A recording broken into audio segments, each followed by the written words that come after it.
வணக்கம் நண்பர்களே. Israel Palestine update.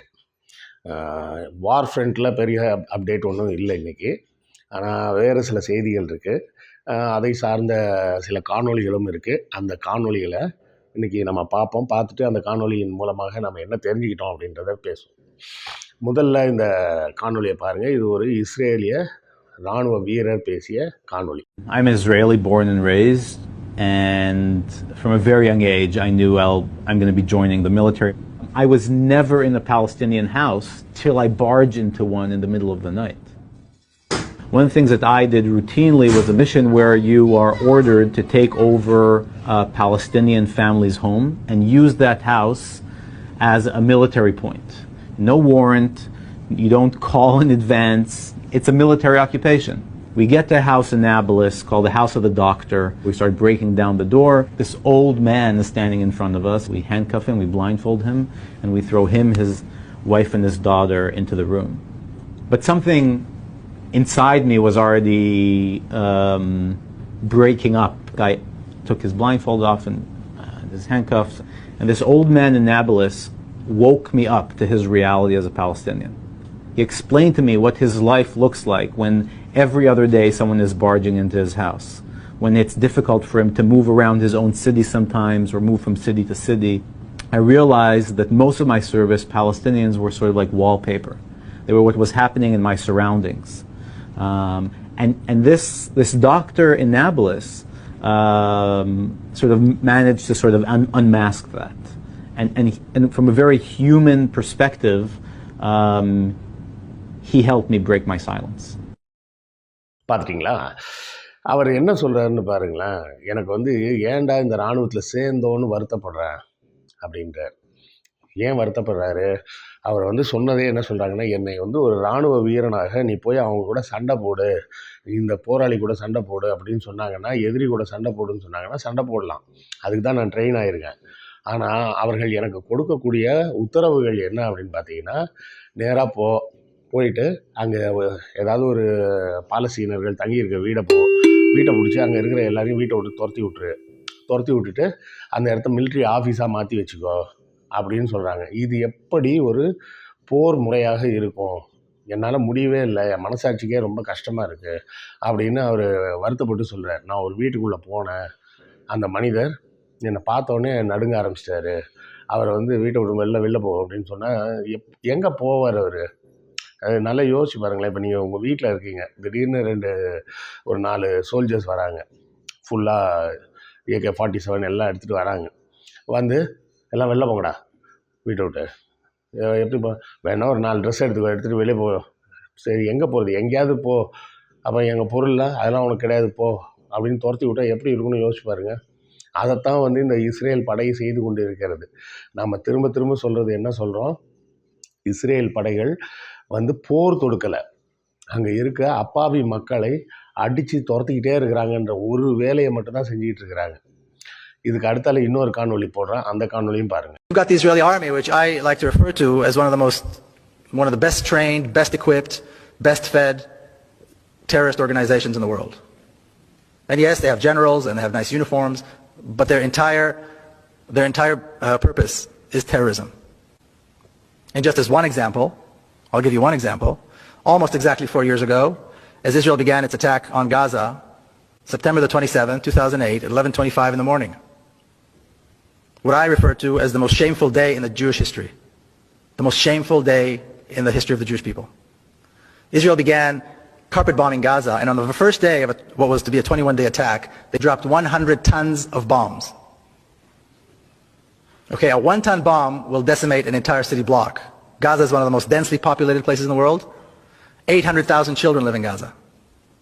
11:25 is exactly the time when the morning school shift and the afternoon school shift change. So all the kids are in the streets. All the children are on the streets. That was the moment decided by the decision makers in Israel to begin the attack. This was the first day of a 21-day slaughter that had absolutely no justification. If that's not terrorism, I don't know what is. இந்த காணொளியில் பேசியிருப்பது யார் அப்படின்னு பார்த்தீங்கன்னா, யாரோ ஒரு சாதாரண போர் வீரன்லாம் இல்லை. பேசியிருக்கிறது யார்? இஸ்ரேல் நாட்டின் இராணுவ கமாண்டரோட பையன். அவரே வந்து அவங்களோட பார்லிமெண்ட்லேயே பேசுகிறார். யாரோட பார்லிமெண்ட்டில்? இஸ்ரேல் பார்லிமெண்ட்லேயே பேசியிருக்கிறாரு. என்ன சொல்லியிருக்கிறாரு? இப்படி செய்வதற்கு பெயர் தீவிரவாதம் இல்லாமல் வேறு எதை தீவிரவாதம் என்று சொல்வீர்கள்? காசா என்பது சுமார் 8 லட்சம் குழந்தைகள் வாழக்கூடிய ஒரு பகுதி. அவர் சொல்கிறார், இருக்கிறதுலையே ரொம்ப அடர்த்தியான மக்கள் தொகை கொண்ட பகுதி தான் காசா.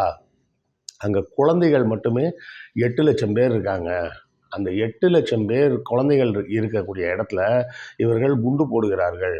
அதுவும் குண்டு போடுவதற்கு அவங்க தேர்ந்தெடுத்த நேரம் என்னவான்னா காலையில் 11 மணி 25 நிமிஷம். அது என்ன குறிப்பாக காலைல 11 மணி 25 நிமிஷம்னு ஒரு டைமை எடுத்திருக்காங்கன்னா, அவர் தெளிவாக சொல்கிறாரு, ஸ்கூல் வந்து காசாவில் வந்து 2 ஷிஃப்டாக நடக்குதாம். முன்னாடி நான் சின்ன வயசில் படிக்கும்போது அது மாதிரி பண்ணாங்க. அதாவது மார்னிங் ஷிஃப்ட் ஒன்று, மதிய ஷிஃப்ட் ஒன்று. இப்போ கூட நிறைய கல்லூரிகள் கூட பார்த்திங்கன்னா மதியம் 2 மணியோட கல்லூரி டே காலேஜ் முடிஞ்சிடும். அப்புறம் 2 மணிக்கு மேலே ஆரம்பித்து சாயங்காலம் வர ஈவினிங் காலேஜ் நடக்கும். அதே போல் காசா பகுதியில் பள்ளிகளின் எண்ணிக்கை குறைவாக இருப்பதால் ஒரே பள்ளியில் நிறைய மாணவர்களை சேர்க்க முடியாது. சேர்த்தா உட்கார வைக்கிறதுக்கு இடம் இருக்காது. ஒரு கிளாஸில் வந்து 40 பேர் உட்காரலான்னா 5ஆம் கிளாஸில் வந்து 80 பேர் இருந்தாங்கன்னா எங்கே உட்கார வைப்பாங்க? அதனால தான் ஷிஃப்டாக பிரிக்கிறாங்க. பிரித்து அதை என்ன பண்ணியிருக்காங்கன்னா காலையில் 11:30 மணிக்கு மொதல் ஷிஃப்ட் முடிகிற மாதிரியும், அந்த 11:30 மணிலேருந்து 2வது ஷிஃப்ட் ஸ்கூல் ஆரம்பிக்கிற மாதிரியும் செட் பண்ணியிருக்காங்க.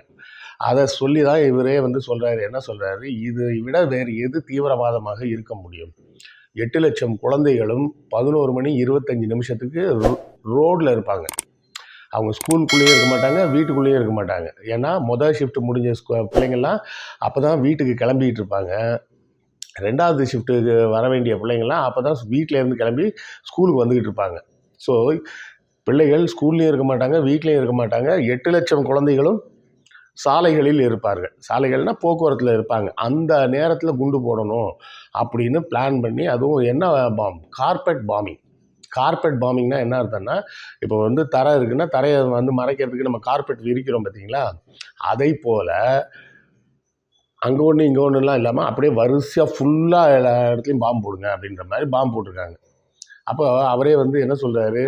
தீவிரவாதம்னு பேசுகிறீங்களே, இதற்கு பெயர் தீவிரவாதமா அல்லது வேறு எதை நீங்கள் தீவிரவாதம் என்று சொல்வீர்கள்?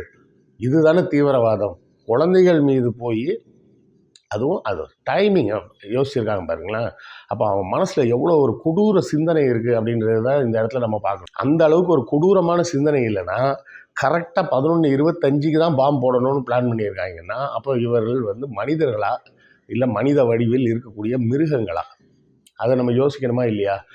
சும்மா மொட்டையாக வந்து நிறைய பேர் வந்து கமெண்ட்டில் போட்டாங்க, முதல்ல 5000 பாம்பு போட்டது ஹமாஸ் தானே. அந்த 5000 பாம்பு போடுறதுக்கு முன்னாடி என்ன நடந்ததுன்னு பார்க்க மாட்டீங்களே? அதுக்கு முந்தைய வரலாறையும் பார்க்கணும்ல. 70 ஆண்டுகளாக பாலஸ்தீனத்தின் பகுதிகளை பூரா இஸ்ரேல் ஆக்கிரமித்து வச்சுருக்க அந்த இடத்த எனக்கு திருப்பி கொடுறா அப்படின்னு கேட்டால் அது வந்து தீவிரவாதம் அப்படின்னு பேசிட்டு 5000 பாம்பு போட்டாங்கல்ல அப்படின்றீங்க. அதை கொஞ்சமாவது யோசித்து பேசணும். இதை நான் இப்போ பேசுனது வந்து நான் பேசுனது இஸ்ரேல் நாட்டு இராணுவ தலைவரின் மகன். அவரே நேராக பேசுகிறார்.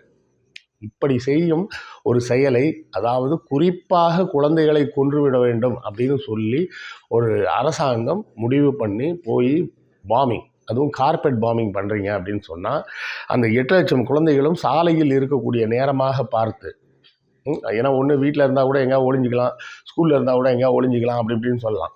ஆனால் இவர்கள் எல்லோருமே சாலையில் இருக்கக்கூடிய ஒரு நேரத்தை பார்த்து எடுத்து பாம்பை போடுறீங்களே, நீங்களாம் மனுஷனா? இதுதான்டா தீவிரவாதம்னு அந்த இஸ்ரேல் நாட்டு இராணுவ தளபதியோட பையன் பேசுகிறார். இப்போ இன்னொரு காணொளி போடுறேன், அதையும் பாருங்கள். כנס לאוטו. תוריד ממני את הידיים. כנס לאוטו. תוריד ממני את הידיים. תוריד ממני את הידיים, אתה מתכנס לי בכוח. לא נכנס לאוטו, לא תיכנס לאוטו. אתה מפעיל לי כוח, כואב לי. כנס לאוטו. כואב לי, אתה מפעיל עלי כוח. כנס לאוטו. כואב לי, אתה מפעיל עלי כוח. כואב לי, אתה מפעיל עלי כוח. אני אומר לך, כואב לי, אתה מפעיל עלי כוח. אני לא עולה לאוטו. כנס לאוטו. אני לא עולה לאוטו.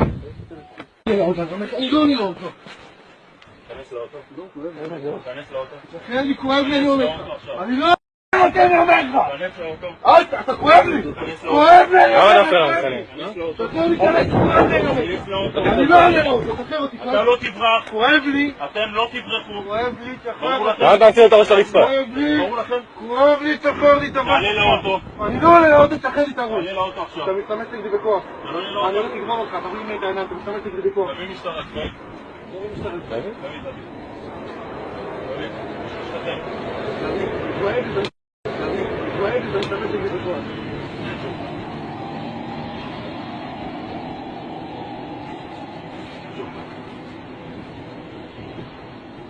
אתה כואב לי!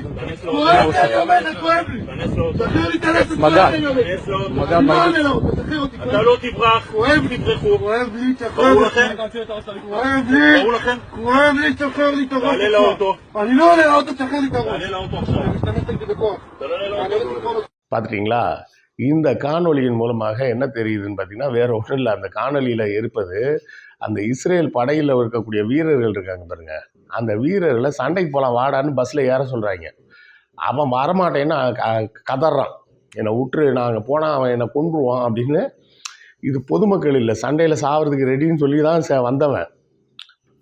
போர் வீரனாக ஒருத்தன் உள்ளே வரும்போதே என்ன தைரியத்தில் வரான், சண்டையில் சாகிறதுக்கும் வாய்ப்பு இருக்குன்னு தெரிஞ்சு தான் வந்திருக்கான். ஆனால் இந்த காசா பகுதிக்கு என்னை போக சொன்னீங்கன்னா ஹமாஸ் போராளிகள் கண்டிப்பாக என்னை கொன்றுவாங்க, நான் வரல அப்படின்னு என்னை விட்டுருன்னு அலறான் அவன். உன் படைகளில் இருக்கக்கூடிய வீரமே இவ்வளோதானா? அப்போது நீ வெளியே கட்டமைக்கக்கூடிய பிம்பம் என்ன?